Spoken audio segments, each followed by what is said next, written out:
G'day everybody, Bill Gassiamas here again, and today I wanted to talk to you about why you shouldn't drink caffeine first thing in the morning when you wake up. And I know that sounds strange and it goes against everything that most people on the planet do, but I'll give you a couple of good reasons why. Now, I discovered this while researching how I can be better and how I can do more and how I can be more productive when I was recovering from 3 brain hemorrhages and the surgery that caused complications, which meant I had to learn how to walk again. So basically, we go through a sleep cycle that most people are aware of. Our body starts to wind down of an evening when the lights go down. And what's supposed to occur is our cortisol levels, our stress hormone, is supposed to decrease. So the body decreases producing it. And as it starts to taper off, we get tired and we go to bed. And overnight, our cortisol level, our stress hormone, drops really dramatically. And there's a purpose for that, and that's so that we can wake, so that we can sleep and have a really restful sleep so that the body can start to recuperate and do all the wonderful things that happen during our sleep cycle. Now, as we start to have enough sleep, so as we get to that 7.5 or 8 hour mark, what happens is the body begins the wake cycle, and in order to begin the wake cycle, what has to happen is cortisol needs to be introduced again into the body to slightly stress us out, to get us roused, to get us awake and ready for the day.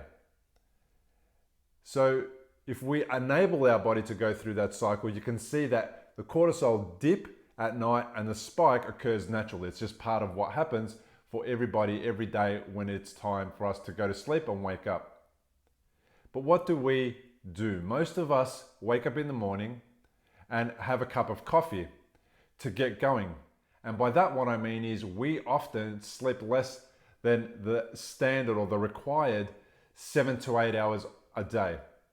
So we go to bed too late at night, we sleep, and then we need to get up in the morning to go to work, but we don't allow enough time for the body to rest and recuperate. So the cortisol spike doesn't begin to occur. And when we set an alarm and get out of bed, we are basically eyes wide open, but we're not able to actually be a normal human being until we have our first cup of coffee. Because what does coffee do? Coffee spikes the cortisol in the body as well, because it's a stimulant. It's a stimulant, and it keeps that cortisol spike occurring or starting when we haven't allowed it to occur naturally. And then is when we start to feel like we're awake and we can be productive and we can get things done. Now let me go back and explain why I think we shouldn't have coffee first thing in the morning. And it's real simple. If we do have coffee first thing in the morning after we've had a 7-hour sleep or a 7.5 to 8 hour sleep, and the spike starts to occur, then that cortisol, as it starts to increase, when we drink a coffee, which stimulates cortisol in our body even further, it doesn't allow that cortisol to dip off after about an hour, which is the natural cycle, which allows us to wake. And then since we're awake and we got going, the cortisol usually drops off. But the caffeine will stimulate it and keep it peaked, and as a result, increase the level of stress that we're under first thing in the morning. Now, talking about stressful things first thing in the morning, what happens when we jump in the car and go to work in peak hour? Obviously, there's car bedlam. There's people going everywhere trying to get to work by a deadline, trying to beat traffic jams, trying to beat broken down cars, trying to beat collisions, and just trying to beat the time in general because they may have left a little bit too late. That's already a stressful process. Now, if you think about it, most of us take about an hour to get to work if you're driving, unless you're lucky and live somewhere nearby work or work from home.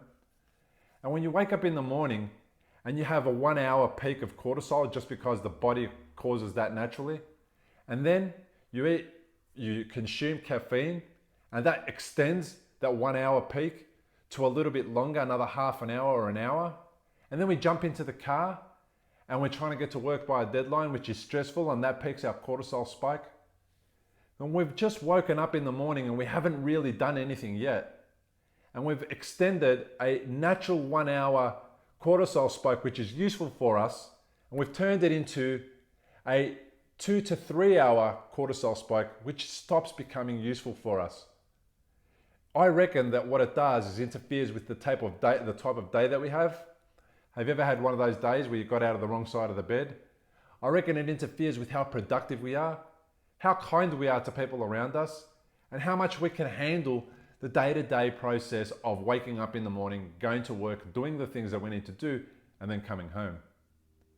Now, it might be a big stretch for some of you to think that cortisol, waking in the morning, caffeine, and stress at work, peak hour, and all those things are linked, but I don't think they are. If you think about it logically, I think you'll see that I'll make a pretty decent argument as to why we should avoid caffeine first thing in the morning when we wake up and get out of bed.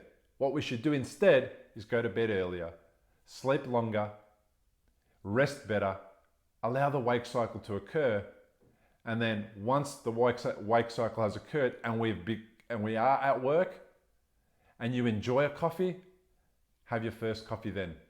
About an hour and an hour to a half after you've woken up, so it can do what you like it to do, which is give you the caffeine hit, make you a little bit more alert, enable you to enjoy the taste, the flavor, and even for some of us who just drink coffee to interact with our peer groups, with people that we love, definitely continue to have coffee to do that, but perhaps consider what I suggest about whether you should have your coffee first thing in the morning.